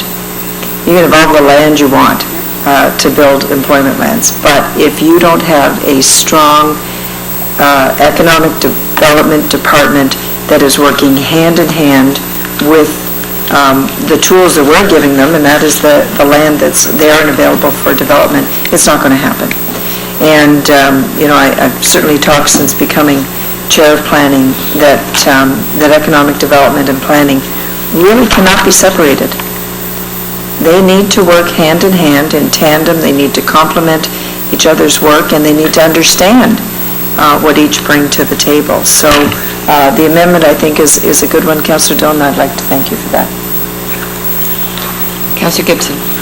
Thank you, Madam Mayor, and I want to tag on to what Councillor Moore said about economic development. I think in everything we do, we have to recognize, or at least have economic development recognize the best way of doing things on an economic development perspective. Sometimes our perspective is more an engineering perspective and not an economic development perspective. And That's what we've got to think more of. And to me, what this says, and Councillor Miles is absolutely right, there's sometimes things that we have to do when it pertains to employment lands. Like some employment lands don't make sense anymore where they are for years. And I used in committee, I used the Brampton brick lands as an example. It didn't make sense to have those employment lands in the middle of the subdivision with gravel trucks and blasting and dynamite all around residential area.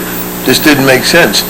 I think if what we needed to have done at the time, what we did do it at the time, is when that lands was converted to residential, then there was other lands that were converted into employment lands. The unfortunate thing is, then you have to attract the people to those employment lands. And if those employment lands don't get filled for 25 years, then you've got a gap somewhere. So, to me, what this says, and again, I thank Councillor Dentil for circulating this to us in advance. To me, what this says is we have to do a better job of highlighting where those employment lands are going to be. And we can put on a map and say, here's where our employment lands are that are pre-filled. Where I think sometimes we fail is along our brownfields developments, where we have to identify those, for instance, I keep harping on this, the Queen Street corridor area, where perfect brownfield lands that need to be converted into employment lands. And when I mean converted, I mean high-rise development, office buildings, those type of things. Those are employment, those are jobs that we need to be focusing on. And we need a plan in place that economic development can go out there and sell to the world to bring those things in. We haven't got it yet because our time hasn't been there. Mississauga got all that along their Main Street because their time was there, their 401 was there. Now we've got the 410, now we've got the 407, we've got the roads to help that happen. It's our time to make that happen. I think we have to get out there and sell it now.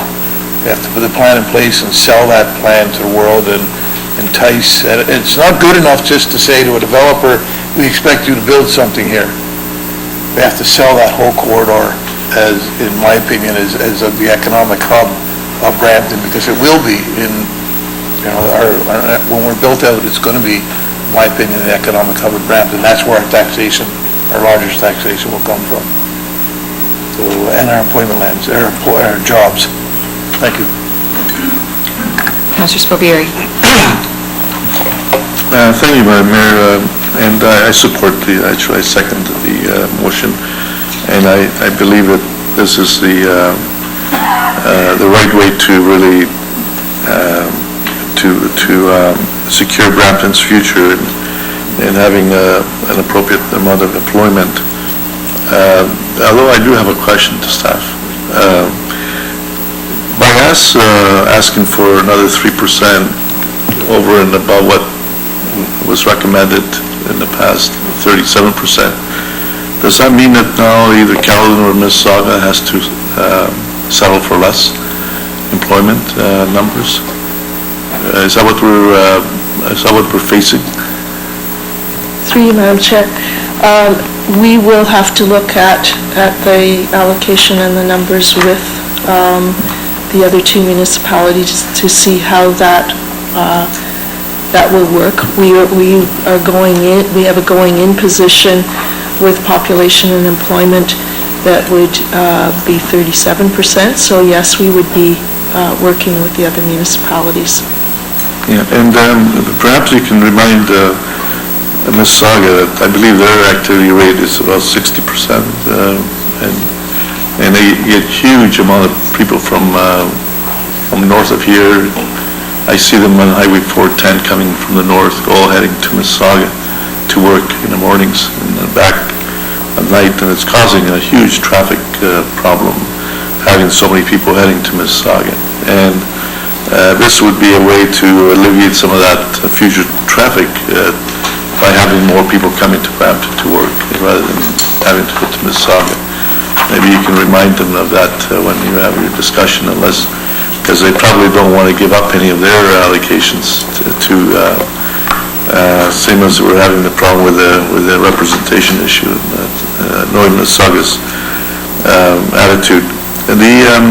What percent? Do you know the percentage of this, whether it be 37 or 40% that the activity rate that would be actually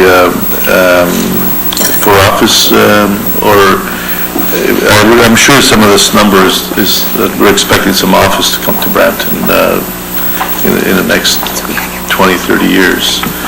Is there a number that's been allocated to, or because as you know, outside of we have 4 or 5 at Mississauga Road, we have Loblaws, we have Canada, we have Air Canada, which our office staff uses mainly, but everything else coming seems to be logistics, which don't really produce a lot of jobs, a lot of square footage of storage, warehousing, but not a lot of jobs. So unless we get a good part of this 40% as office, we may really even have a problem ending up achieving a 37% if the trend goes the way it's going today, unless there's a reversal that more office users are coming to Brampton. Through you, Madam Mayor.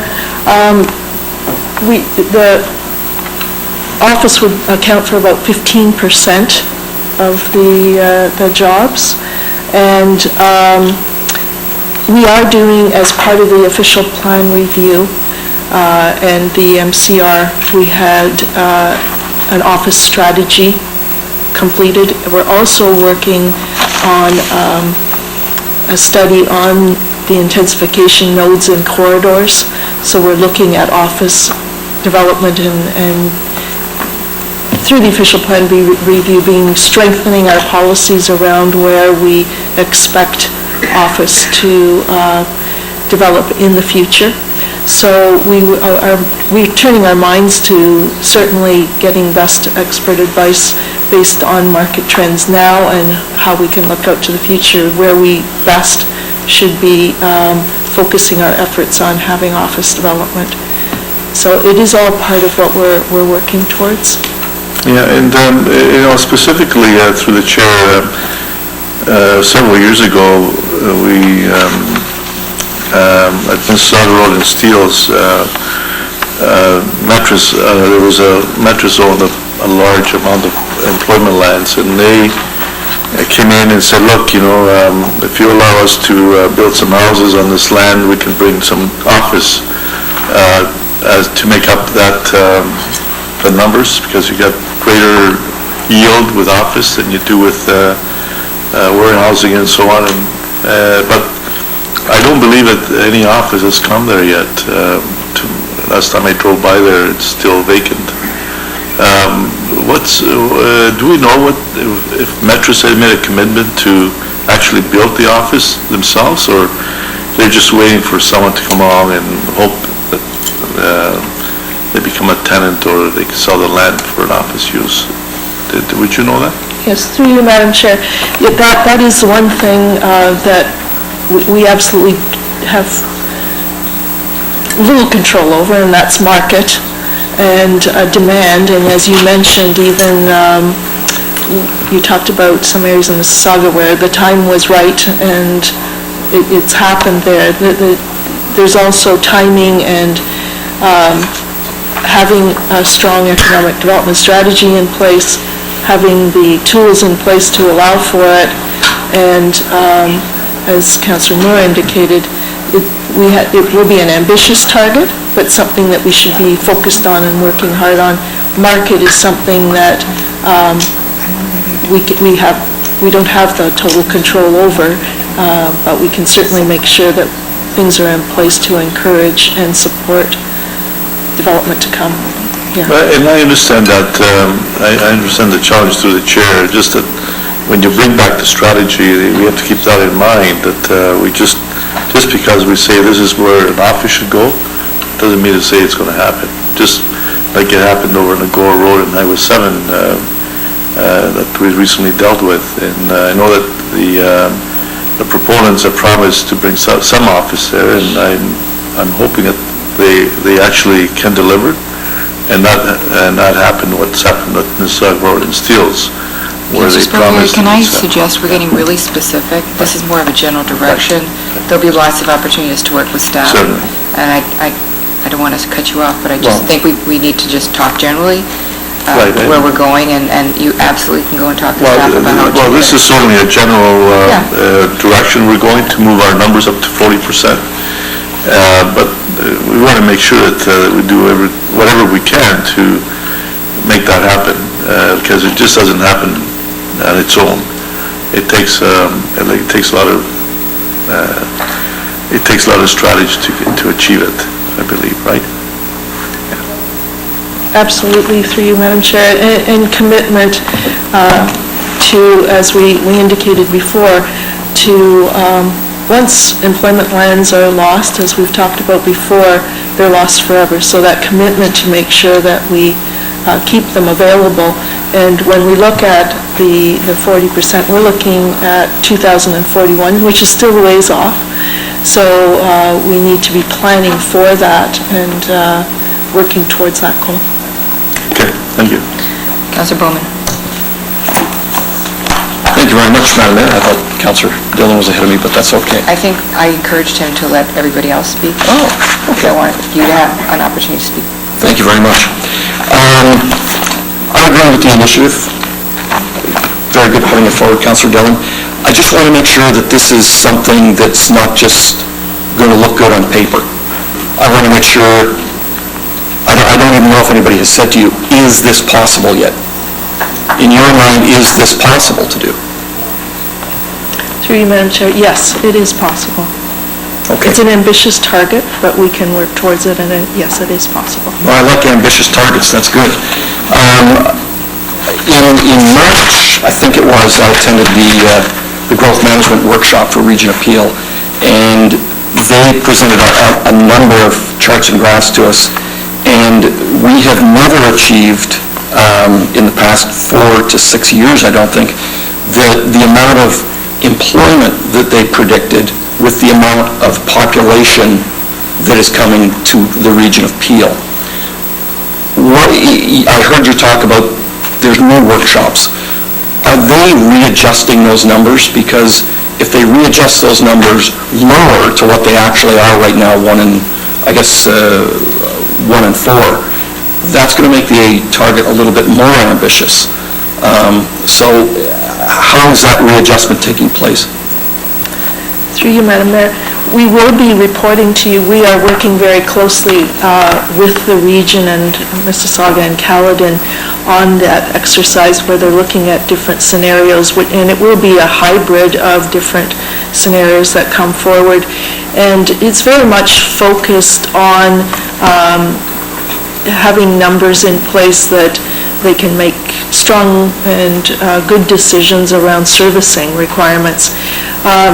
And so we will be looking at that, and we'll be looking at 2031, 2041, and it may be that we'll stretch a little bit past that to say, if it's not by 2041, it will happen by when. So there will be that. The other thing to keep in mind is, yes, we've had really no difficulty in meeting the population targets over time. But in the past, years, the times that you're focusing in on, there was economic downturn that wasn't expected, and that affected the ability to meet the targets that we had. I'm not saying those targets for future, but how we were trending towards them. And also the switch to warehouse-type development where you have fewer employees per hectare. So there were some changes in how things were happening, but we have adjusted our projections based on those. Okay. And I agree wholeheartedly with Councillor Gibson that this has to be done in full cooperation with economic development. I mean, if there's land available, economic development needs to know where it is, what the usages are, can it be rezoned, can it be intensified. So I think that relationship has to be a lot stronger. And on the economic development side of things as well, you mentioned, Heather, the toolbox that we need to have to go forward. There's a lot of things we need in this toolbox, and there's just one example that we were dealing with a a company that wanted to come here. I think we were dealing with them about 6 months ago. And they didn't come here because they got a provincial incentive to go to Barrie. So we need to make sure as a city that these incentives are open to us to get business here as well, not just open to other regions or municipalities. So I don't know how we're going to work on that, but I imagine there may be provincial grants, I imagine there may be federal incentives to get things here, offsetting DC charges, because I know we've had builders who have issues with DC charges here in Brampton that they won't build, but and I don't even want to touch on electricity, because that's an issue in itself. So I think, as Councillor Dillon said, the working together as a group is going to be absolutely critical moving forward here, and I believe we can achieve the target by 2041. Thanks. Just for one more thing before Councillor Dillon goes ahead, I believe the incentive program is something the Premier is very interested in. We did talk about it when I was in Israel, and she talked to other businesses at speech opportunities, so they understand that we won't get the kind of businesses or the kind of creativity unless we look at ways to incentivize businesses. So I think there's some receptivity, maybe from municipal affairs and housing. I'm not sure where it will come from, or finance, but I think, if you want me to stir the pot a little bit, you could ask those questions to kind of spur the conversation, because I don't know who else will. I think we have a grave desire to move forward. We want to help it to be easier for people to come. So if you want anything to come from the Mayor's office. Mr. Schlang, did you want to say something? Do we do TIFs? Through you, Madam Mayor, I just thought that, I've been hearing a lot about this integration with ACDEV and planning, and I would say also Public Works. We need to be integrated totally, and I think this bold goal will set the stage for us to be totally integrated on this. There's also tools that I believe we're not using in the corporation today that are available that I'd like to incorporate. Coming from Niagara, we have to drag population business down there. We had to use every tool we had. So I really do want to evaluate some of those tools to make sure we're using some of the TIFFs that are available to businesses and other CIPs that we were using down there, and see if we can bring them here to Brampton. And maybe take Gurpreet Dillon with us on our visits to AMO. Speed dating with Premier, to ministers is really, really helpful. So if you don't have a room, we can find you one down there to come with us. Good. Councillor Dillon. I just want to finish off by saying, first off, thanking Heather and Joe is bugging them a lot for information. Appreciate that. And, we always say that all roads lead to Brampton, not just, the highways which do lead to Brampton, but there's a lot of potential here. We have the youngest median age population. We have, proximity to the airport. We're strategically located. And I do think, we're at a point in time, a crucial point in time where we make a key decision. And I just wanted to thank you, but I wanted to thank Councillor Moore as well. I appreciate your insight and input into this, so thank you so much. And if I could, Madam Mayor, call for a recorded vote. So it would be 2 votes. You do the amendment first, and then... That's right.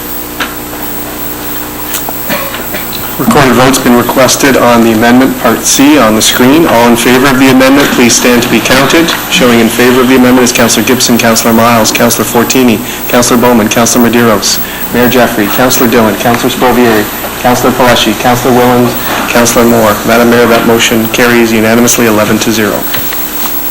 The recorded vote's been requested on Parts A and B of the notice of motion as listed in the council agenda. All in favor of the notice of motion as amended, please stand to be counted. Showing in favor of the notice of motion is Councillor Moore, Councillor Willens, Councillor Palashi, Councillor Sprovieri, Councillor Dillon, Mayor Jeffrey, Councillor Medeiros, Councillor Bowman, Councillor Fortini, Councillor Miles, Councillor Gibson. Madam Mayor, that motion carries unanimously 11-0. Thank you. Tomorrow is the Region Appeal Council meeting and Appeal Living... Oh, sorry, I got ahead of myself. So this is the item 16.1, that the report from Peter Fay, City Clerk, Corporate Services dated June 21st, 2016 to the City Council meeting of June 22nd regarding the amendment to the municipal officials bylaw be received, and that a bylaw to amend the municipal officials bylaw be based on form and content as substantially set out in Appendix 1 of the report. Any comments or questions? Councillor Dillon, are you still on? No. Okay.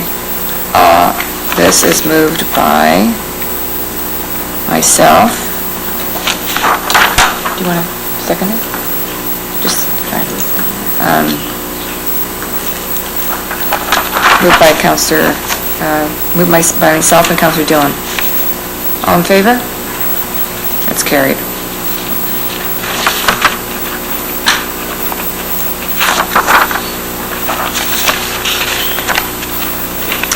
Now I'm at 18.1. Tomorrow is the Regional Peel Council meeting and the Peel Living Arts, Peel Living Annual General Meeting. Deborah Reeder from the CAO's office provided all members with a briefing note on these meetings. She's here today in case members have questions or comments. Okay, she's not here. Okay. Councillor Moore has moved and Councillor Gibson has seconded that the briefing be received. All those in favor? Thank you. It's carried.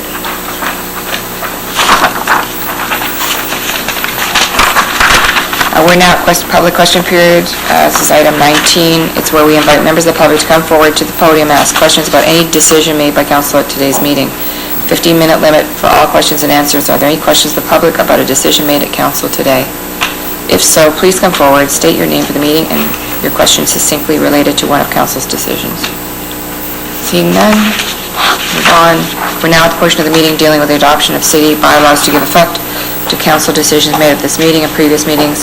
I have a motion moved by Councillor Willens, seconded by Councillor Spolieri, that bylaws 116 to 2016 to 117 to 2016 and 120 2016 to 134 2016 and 135 to 16 to 139 to 16 before council at its meeting of June 22nd be given the required number of readings taken by the mayor and the clerk and the corporate seal affixed thereto. All those in favor? Thank you, that's carried.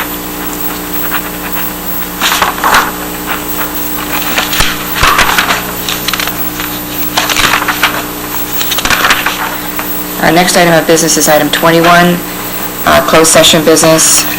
And do we have a mover? Seconder? Today? I don't drop the ball much. It's moved by Councillor Spolieri, seconded by Councillor Willens. The council proceed into closed session to discuss matters pertaining to the following. 21.1, minutes closed session audit committee to June 7th, 2016. 21.2, minutes of closed session city council June 8th, 2016. 21.3, minutes closed session community and public services committee June 15th. 21.4, report from Ann Pritchard, manager realty services dated May 24th, regarding the proposed telecommunications license agreement at 2691 Sandalwood Parkway East, Fire Station 209 in Ward 10, a proposed acquisition or disposition of land by the municipality or board. 21.5, report from Ann Pritchard, manager realty services dated June 1st, property acquisition for the Gorway Drive grade separation Ward 8, a proposed or pending acquisition or disposition of land by the municipality or local board. 21.6, report from Ann Pritchard, manager realty services dated June 2nd, regarding property acquisition for the Gorway Drive Road widening Ward 8, a proposed or pending acquisition or disposition of land by the municipality or local board. 21.7, report from legal counsel regarding dated June 9th regarding the update re-litigations Ward 1 and 5 litigation or potential litigation regarding, including matters before administrative tribunals affecting the municipality or local board. Verbal update from Al Menzies, Executive Director, Facilities Public Services, leased 41 George Street East, a proposed or pending acquisition or disposition of land by the municipality or local board. And lastly, 21.9, report from Harry Schlang, Chief Administrative Officer, Ombudsman investigation and ongoing investigation respecting the municipality, a local board, or municipally controlled corporation by the ombudsman appointed under the Ombudsman's Act or an ombudsman referred to in subsection 223-13, bracket 1 of the Municipal Act 2001. All those in favor? All those opposed? That's carried.